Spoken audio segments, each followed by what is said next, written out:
Hello my lovelies, it's my yard here. Let's talk about 2K18 and we're gonna go with a bit of back-to-back matches. I've been away for a week, I'm busy, there's a reason for it, you'll see it soon enough. But playing some online matchups, and near enough back-to-back, we had two really cheap people doing two very different things. This first guy, this Junior Epic is his gamer tag, decides to abuse, which I've known for many times, is the Stomp glitch. For those that aren't aware, Stomp glitch is effectively, you know after 3 stomps that the 4th one is unblockable. However, you can abuse this by doing 3 stomps and then wake up taunting, doing another stomp as you get up, and then continue that chain of melody, which is boring. You can counter obviously every single stomp, but it's done in such a manner that it's just boring. It's pathetic. You don't gain much damage. It's more of a nuisance more than anything, but if you counter, it's just a dodge, and they normally have the advantage standing up than you do on the ground. So, we'll see this in action very briefly. The second matchup is slightly different. It involves moves. We've talked about the leg sweep of death.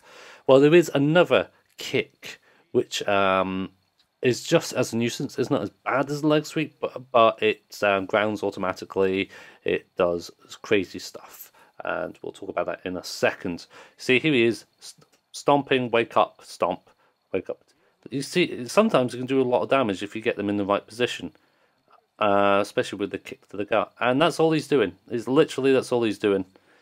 Gaining a bit of momentum each time. And even if you counter stomp, you sometimes have to waste 2 reversals to get the benefit of it. Now, fortunately, this guy is fairly dumb, so he gets a bit of his own medicine. But I'm not going to do the taunting stuff. I'm just going to do that. And he gets caught in the action. If he just didn't bother counting stomps, I would have picked him up eventually.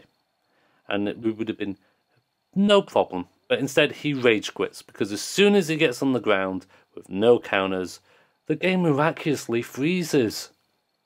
See? Which makes me think he got a bit rage. He got his own medicine there. I don't like doing cheap stuff like that. But if someone's going to do it to me and I get in a position to do it, I will do it. But I'm not going to, again, abuse it to the extent of that guy. I'm going to be doing other moves as well. Get used to no counters and then lay off on the offensive. Do different moves all the time. Whereas this next opponent decides to just do the same spinning kick all over again.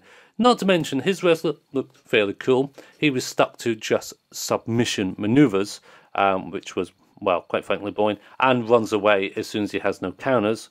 Total chicken. He has a finisher, has a signature, runs away like a coward. I wouldn't run away as a coward. If you've got the advantage, you take the advantage, even if you've got no counters, because that, if you've got a finisher, it probably means you should have resiliency. But he just ran away all the time and cowered. I ring escaped, but I got in the ring fairly quickly.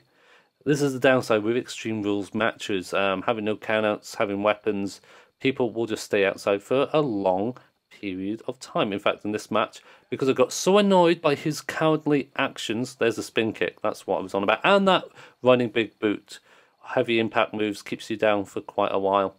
I decided to go right to the entrance ramp for 5 minutes to just look at stuff on the internet, because I couldn't be bothered dealing with someone that was going to play it in such a cheap manner, because it's not really about the win, it's about having some fun matches, and he can kick out. He's a decent player, but he decides to use these cheap tactics. Look, had the advantage, countered my finisher, runs away. Runs away like a chicken. I'll call people out when they're chickens. I go for a roll-up just to see. He has 3 finishes, and we were stalling for so long. This was after I went to the back for 5 minutes. See that spin kick? If you dodge the spin kick, you get stuck in a sort of stalemate where the guy who does the spin kick can get the advantage more often than not than you do, which, again, not the point of counters. That's my big gripe about 2K18. The 2K19 issue would be to patch moves of this nature to fix them. So a counter may involve grabbing the leg, putting them into a dragon screw leg whip, making these big impact moves more risky. If you perform them and you do not connect with them, you will take a damage of some nature. That's what I want to see. But what do you want to see for online play? I want to hear your thoughts. Leave in the comment section below. I know 2K are watching these videos because I've been talking to them. So please leave your thoughts in the comment section below. Don't forget to leave a like and subscribe for more WWE gaming. Goodness, I've been ITSMYYARD, and yes, it's actually been nearly a month since I've been pinned on 2K18 online. Granted, I've not had that many matches, but people have made me tap. People have done countouts. They've not pinned me. Can you be next? We'll have to find out in the live stream soon, surely. See you later.